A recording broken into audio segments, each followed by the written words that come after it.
Hi everyone, it's Jane from Morning Dew Creations. I'm getting started on the staging wall. This is just a big piece of plywood, and I've put one coat of General Finishes Queenstown Gray on it, and that's just to provide a base coat, and it kind of is going to give a little bit of depth and dimension in this really super cool staging wall. So I'm going to get started with the ombre portion, and we will go from there. So you can see how that Queenstown Gray is adding just a little bit of depth. I just dropped a drop of paint on the floor. It's going to add a little bit of depth and dimension. You can see it, and I'll bring it up closer, but in the cracks and crevices. So it brings out a lot of texture, and it's going to be super pretty. So I'm not worrying about how my end or my line looks here, because all of that is going to eventually blend into the mint chip. So what I'm going to do is just keep misting and keep adding the beadboard. Okay, I'm just adding a little bit of extra beadboard into kind of the, I want to take it in thirds, so it's like the second third here.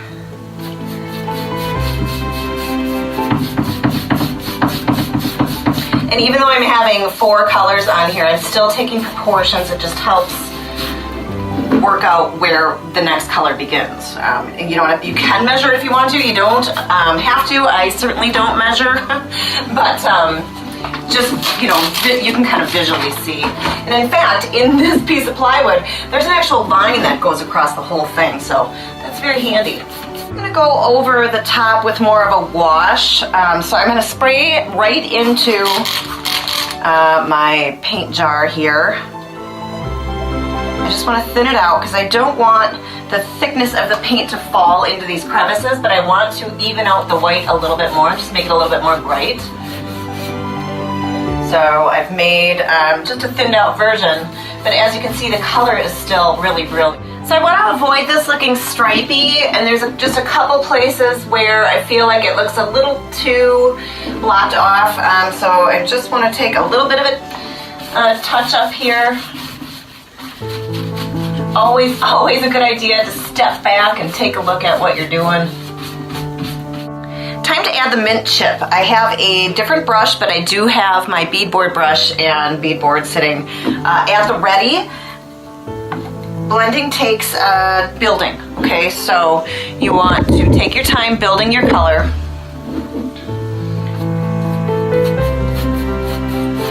So I'm just starting with a little bit of a wash. I'm going to use my spray bottle. It will reactivate the white. And I am saturating that fairly well.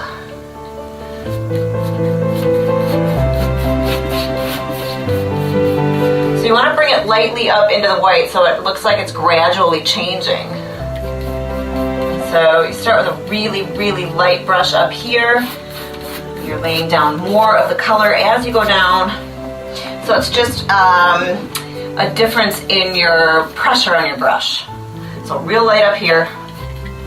Just bringing a little bit. It does not need to be uniform, and in fact, when it's not uniform, it looks more natural.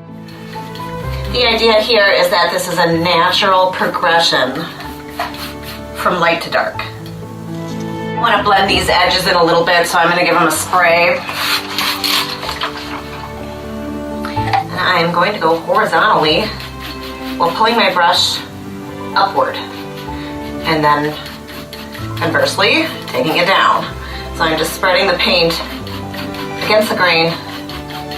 When I reach up here, my brush stroke is very light and a lot harder when I get down here, and then I'm just going to go vertically again. Just gives it a really nice blend. Also, when you go the opposite direction of the grain, it just helps force some of the paint into the cracks and crevices, so it works really well with that gray that I have underneath.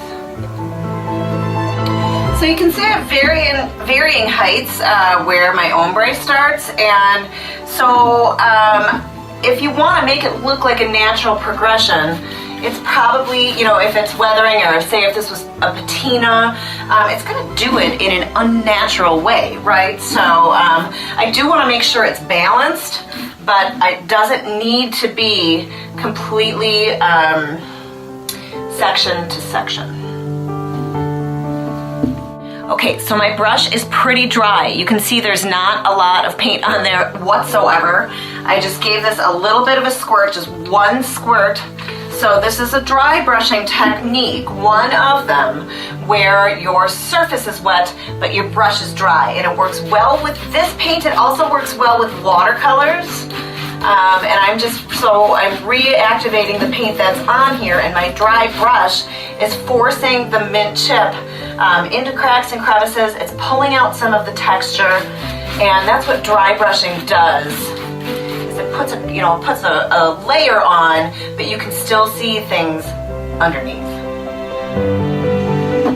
So I am at the bottom of the mint chip line here, the mint chip line, and I'm going to start with the Apothecary, and in this instance I'm going to use the same brush, okay? I'm just getting a little bit more mint chip.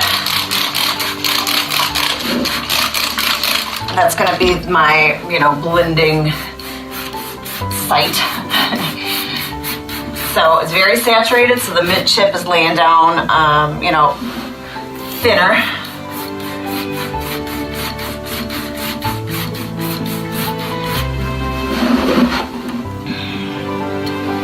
I'm sure to need help getting up after this, by the way.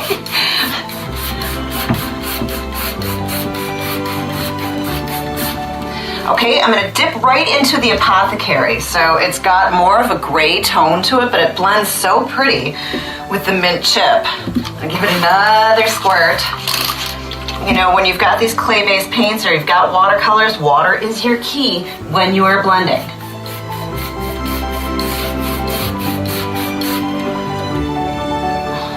A little piece of a brush there. Get off of there. You. So again, I'm putting it on way thicker towards the bottom, and then I'm bringing my brush off the surface quite a bit. I'm barely touching at the top, and then it's leaving, a nice blend behind. We'll need to work on it again, just like we did on the top, but this is how you kind of want to start.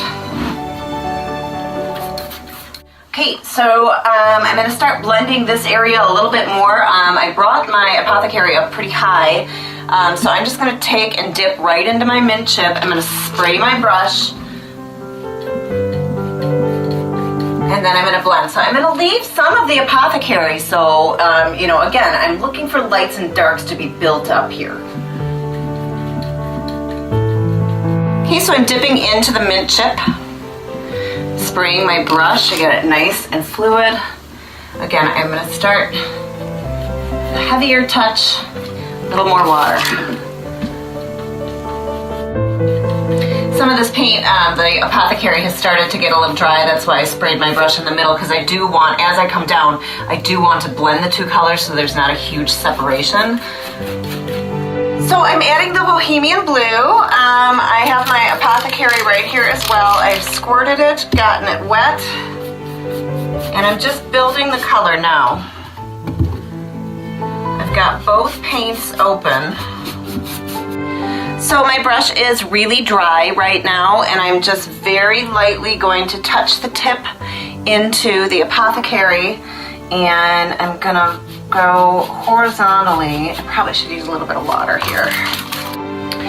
So you gotta take your time here, especially when you're blending into a darker color. It takes a little bit of finesse and a little bit of patience to get a really decent blend.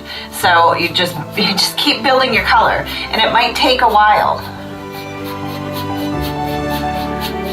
Basically, you don't want just a really super distinct separation. You kind of want one, melting into the other, right?